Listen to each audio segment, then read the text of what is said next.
Welcome, everyone. Everyone, today we are going to talk about one of the most powerful, dangerous, and feared men in history, Genghis Khan. His name brought terror to millions. Wherever he went, he left nothing but destruction. He built the largest empire in the world, but at a terrible cost. He is said to have killed at least 40 million people, men, women, children, even animals. No one was spared. Kingdoms fell, cities burned, and entire civilizations were wiped out. But how did a poor boy born in a harsh land become the most feared warrior in history? How did a simple child who had nothing rise to control half of the world? This is the real story of Genghis Khan, a story of power, betrayal, bloodshed, and destiny. And most importantly, this story will help you improve your English and vocabulary. So, listen carefully. If you read this aloud, your pronunciation and fluency will improve. Reading helps you understand past tenses and sentence structure. Seeking practice, try reading this story out loud. Our story begins in the year 1162 in the cold, endless grasslands of Mongolia. There was no comfort, no warmth, and no safety. Life was hard. People lived in small tents, moved from place to place, and fought each other for food and land. In this brutal world, a boy was born. His name was Temujin, the boy who would one day be known as Genghis Khan. His father, Yasuge, was a tribal chief, a strong warrior. When Temujin was born, his father had just defeated an enemy leader named Temujin. As a tradition, he named his son after the defeated enemy to show that he had power over him. Temujin was not born into peace. He was born into war and blood, and from the moment he opened his eyes, he had to fight to survive. The Mongolian plains were merciless. There were no cities, no schools, no hospitals, only open land, violent tribes, and freezing winters. If you were weak, you died. If you were strong, you fought. Temujin grew up in a small family tent, living with his parents, his 3 brothers, his sister, and his half-brother. They had very little food, only drinking horse milk and eating wild animals when they could catch them. But there was one rule in Mongolia: if you are strong, you lead. If you are weak, you die. And this rule would soon change Temujin's life forever. One day, when Temujin was around 9 years old, his father, Yasuge, was poisoned by enemies. Yasuge had made the mistake of eating food given by a rival tribe. As soon as he ate, he fell to the ground, coughing blood. His body shaking, he knew he was dying. He looked at his son Temujin and said, "Son, you must be strong. You must never trust anyone. If you are weak, they will kill you." And with those last words, his father died. Temujin, his mother, and his siblings were now alone. They were abandoned by their own tribe. Their own people betrayed them. Temujin's mother, Helen, was a strong woman, but no one wanted to follow a widow and her small children. The tribe threw them out, leaving them to starve. Temujin, his brothers, and his mother were now beggars. They lived in the wild, eating rats, birds, and even insects to survive. The Mongolian winters were deadly. The cold was so intense that their fingers would turn blue and their lips would bleed. But Temujin never forgot his father's words. "You must be strong. And one day something happened that would change him forever. Temujin had an older half-brother named Bektar. As the eldest, Bektar thought he was in charge. He would steal food from the family, taking the best meat and leaving the rest to starve. Temujin hated him. One day, as Bektar once again took their food, Temujin's anger exploded. His eyes turned dark. His heart became stone. He picked up a bow and arrow, aimed it at his brother, and shot him dead. His own blood spilled onto the ground, but Temujin felt no regret, no sadness. He looked at the lifeless body of his brother and said to himself, "If I want to survive, I must kill. If I want power, I must take it." That day, Temujin became a warrior. At the age of 15, Temujin was captured by an enemy tribe. They tied him with wooden shackles and treated him like a slave. But Temujin was not an ordinary boy. He waited for the perfect moment. One night, when the guards were asleep, he saw an opening. Now, then, he grabbed a wooden club, smashed the guard's skull, and escaped into the night. Barefoot, bleeding and weak, he ran through the freezing Mongolian plains. The wind cut his face. His breath was short, but he did not stop. When he finally returned to his mother, he whispered to her, "Mother, I will never be weak again. I will build my own tribe. I will take my revenge." From that moment, Temujin's real journey began. Temujin had escaped from his enemies. He had killed his own brother. He had survived hunger, cold, and betrayal. But he was still alone. He had no army, no power, and no tribe. But he had something more important, a dream. He wanted to unite all the Mongolian tribes and become the most powerful leader in history. But before he could rule, he had to fight, suffer, and prove himself. Temujin knew that he could not win alone. He needed strong warriors. He needed people who would stand by him. One day, he met a young warrior named Jamuka. They were the same age, both smart and strong. They became blood brothers, a Mongolian tradition where two people mix their blood and promise to be loyal forever. Jamuka and Temujin trained together, hunted together, and dreamed of ruling together. But fate had other plans. At the age of 16, Temujin got married. His wife's name was Bort. She was beautiful, smart, and strong, just like him. Borte believed in Temujin. She told him, "You are different from other men. You are destined to be great." Her words gave him strength, but their happiness did not last long. One night, while Temujin was away, a rival tribe called the Merkits attacked his camp. They burned the tents, stole the horses, and kidnapped Borte. When Temujin returned, he found everything destroyed.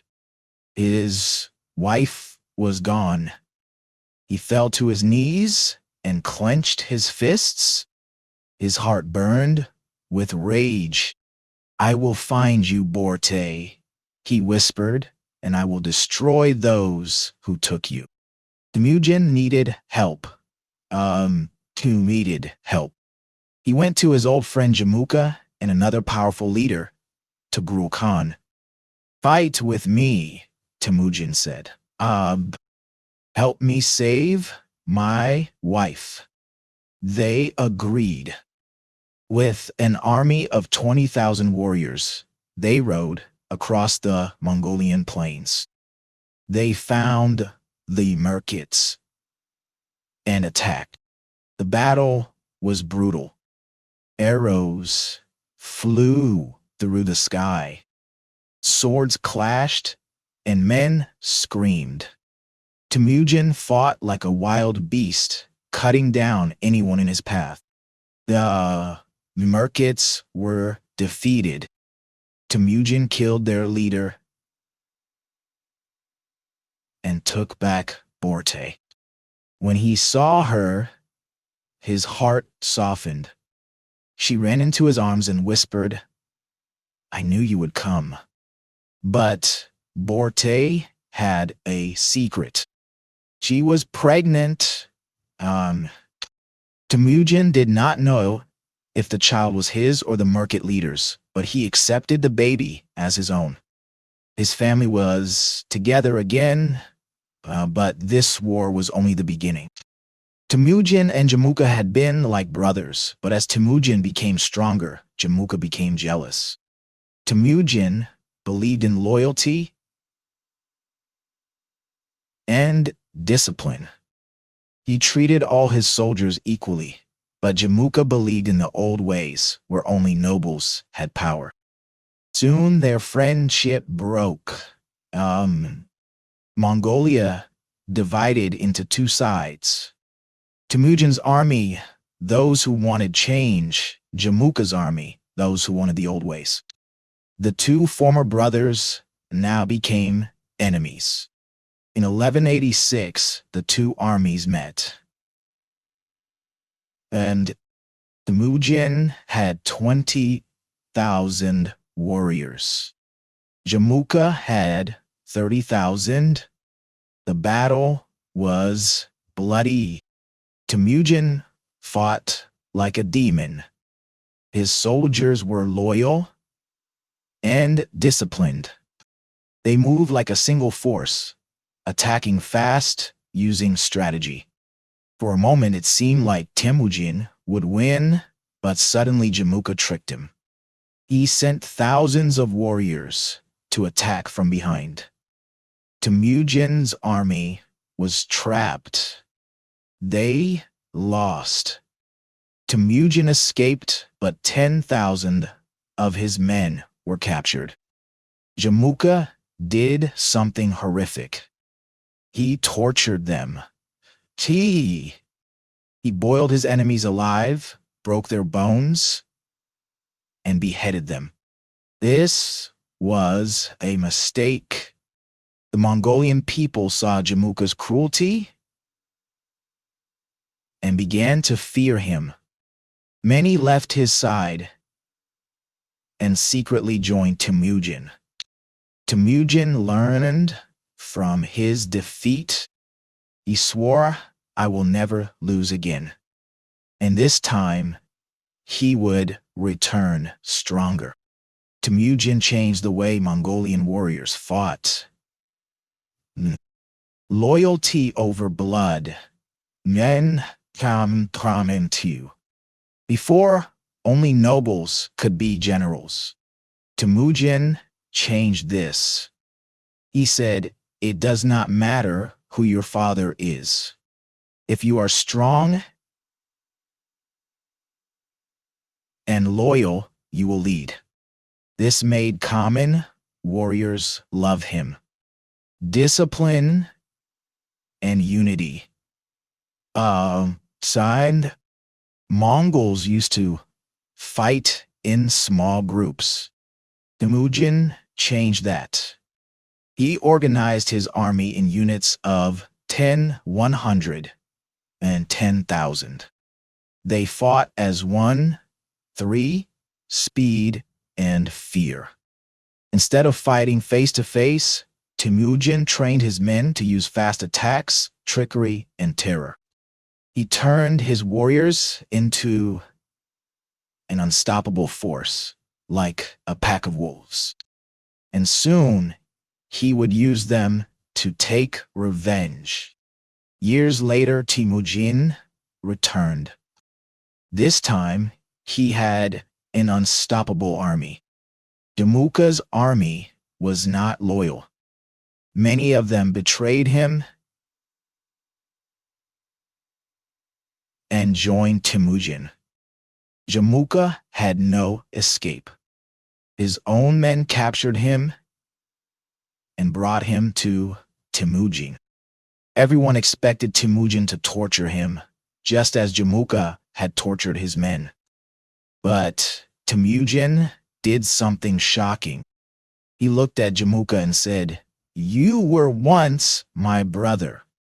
I will not make you suffer." Then he ordered a quick and painless death for Jamuka. The Mongolian tribes saw this mercy, and they respected him. For the first time, all of Mongolia began to unite under one leader, Temujin. In 1206, the Mongolian tribes gathered together. They chose Temujin as their great leader. They gave him a new name, Genghis Khan, which means universal ruler. But Genghis Khan did not want to rule just Mongolia. He looked beyond the horizon and whispered, "The world shall be mine." And with that, the greatest conquest in history began. Genghis Khan knew that the richest land near Mongolia was China. The Chinese kingdoms were powerful, but divided into different dynasties. Xia dynasty, Western China; Jin dynasty, Northern China; Song dynasty, Southern China. Genghis Khan decided to attack Jin dynasty first because they had insulted him before. When he was a young leader, he sent a message to the Jin emperor asking for trade. But the emperor replied, "You are just a barbarian. You are nothing compared to us." Genghis Khan never forgot insults. He waited years for the right moment. In 1211, Genghis Khan and his army of 100,000 warriors attacked the Jin dynasty. The Mongols moved like a storm, burning villages, cutting off food supplies, and using terror to make people surrender. By 1215, they reached Beijing, the capital of Jin. But the city had huge walls, and Mongols were not used to attacking walls. So Genghis Khan changed his strategy. He blocked all food supplies, so people inside the city starved. He used Chinese engineers to build siege weapons. He sent spies to create chaos inside the city. After months of suffering, Beijing surrendered. Genghis Khan and his warriors entered the city like gods. Some say that over 1 million people were killed in the attack. The Mongols burned Beijing to the ground. This was Genghis Khan's message to the world. No one insults the Mongols and survives. After destroying the Jin dynasty, Genghis Khan wanted to expand westward. At that time, Khwarezm Empire, modern Iran, Turkmenistan, and Uzbekistan, was one of the richest empires in the world. The Khwarezm Shah ruled over millions of people. Genghis Khan did not want war. He wanted trade. He sent 500 Mongolian merchants to the Khwarezm Shah with a message: "Let us be partners. Men Karin thy time. Mongolia and Khwarezm will trade in peace." But the Shah made a terrible mistake. He killed all the merchants and sent their heads back to Genghis Khan. This was a declaration of war. Genghis Khan was furious. In 1219, he sent an army of 200,000 Mongols to destroy Khwarezm forever. The Mongols moved with lightning speed, using their famous horse archery and hit-and-run attacks. The Shah tried to fight back, but the Mongols were too fast, too disciplined, and too ruthless. The most powerful cities of Khwarezm, Samarkand, and Bukhara fell in days. Before burning Bukhara, Genghis Khan stood in front of the people and said, "I am the punishment of God. If you had not committed great sins, God would not have sent me upon you." Over 150 million people were slaughtered. And the Mongols burned cities, poisoned wells, and killed every soldier. The Shah ran away like a coward, but Genghis Khan hunted him down. With the fall of Khwarezm, the entire Middle East feared Genghis Khan. By 1223, Genghis Khan's empire stretched from China to Persia, but he wanted more. His army marched towards Russia and Eastern Europe, defeating the Russians, Hungarians, and Bulgarians. But in 1226, something happened that forced Genghis Khan to return home. A small kingdom in western China, the Xia dynasty, Tangut people had betrayed Genghis Khan. They had promised to support him, but when he was busy fighting in the west, they stopped paying tribute. Genghis Khan was angry. Even though he was in his 60s, he personally led his army to attack the Tangut people. The Mongols destroyed their cities, burned their temples, and killed their royal family. By 1227, the Xia dynasty no longer existed. During the Tangut War, Genghis Khan fell off his horse and was badly injured. Some say he never fully recovered. Others believe he was sick or poisoned. In August 1227, the great conqueror took his last breath. Before he died, he gave his final command: "Do not tell anyone about my death until we finish this war." Even in death, he was a warrior. His body was buried in a secret location, and the Mongols killed anyone who saw the funeral to keep it a secret forever. To this day, no one knows where Genghis Khan is buried because the Mongols kept it a secret. Some say they killed anyone who saw the grave, covered it with horses, or even changed a river's path to hide it. Many believe he is buried in a Mongolian mountain, but no one has ever found it. The mystery remains unsolved. Even though his grave is unknown, Mongolia honors him with a giant statue near Ulaanbaatar. It shows him riding a horse and is made of shining steel. It is the biggest horse riding statue in the world. Visitors can go inside and stand on the horse's head to see beautiful views. This statue is a powerful symbol of Mongolia's history and pride. Genghis Khan's personal life, his wives and children. While Genghis Khan was a brutal conqueror, he had a soft side for women. We already know about Borte, his first wife. She was his most trusted woman.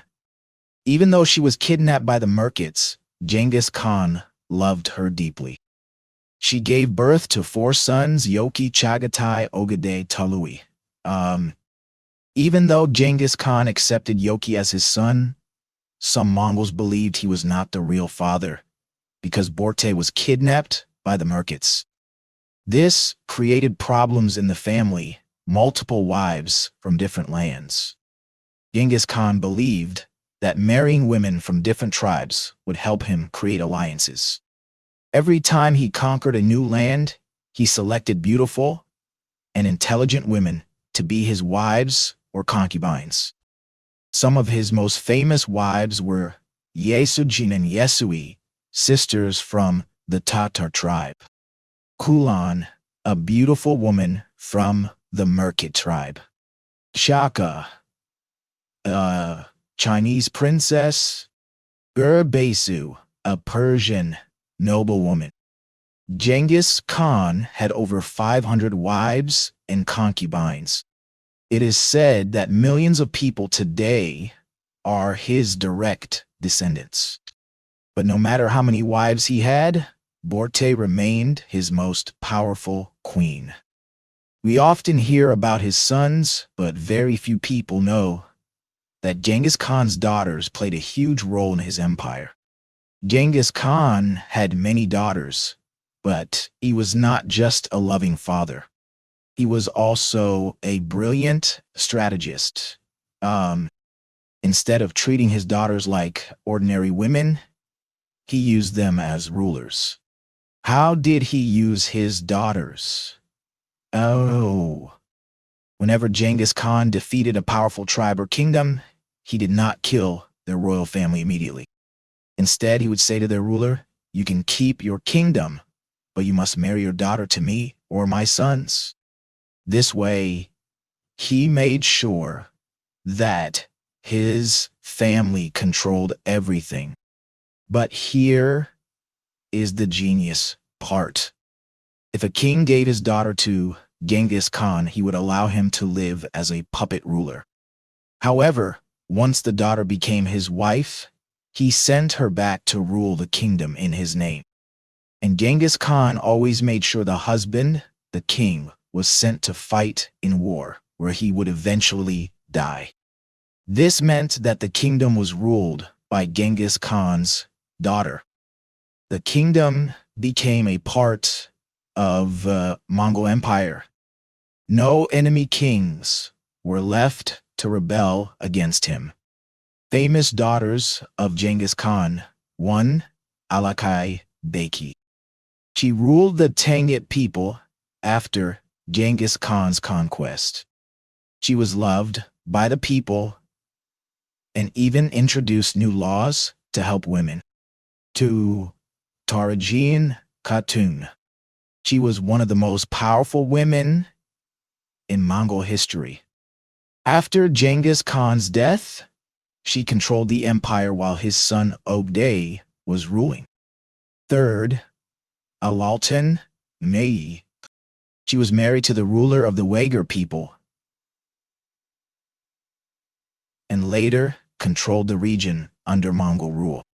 4th, Sorgatani Beki. She did not rule directly, but she was the mother of Kublai Khan, who later became the Emperor of China. His daughters were just as ruthless as their father. They ruled with iron fists and made sure no rebellion could rise against the Mongols. It is believed that Genghis Khan fathered hundreds of children. Today, 1 in 200 men in the world carries his DNA. Even though Genghis Khan died in 1227, his empire did not stop growing.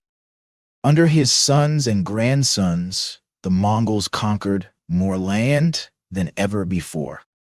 The Mongols, led by Hulagu Khan, Genghis Khan's grandson, attacked Baghdad, the heart of the Islamic world. They destroyed the city completely, killing the last Abbasid Caliph.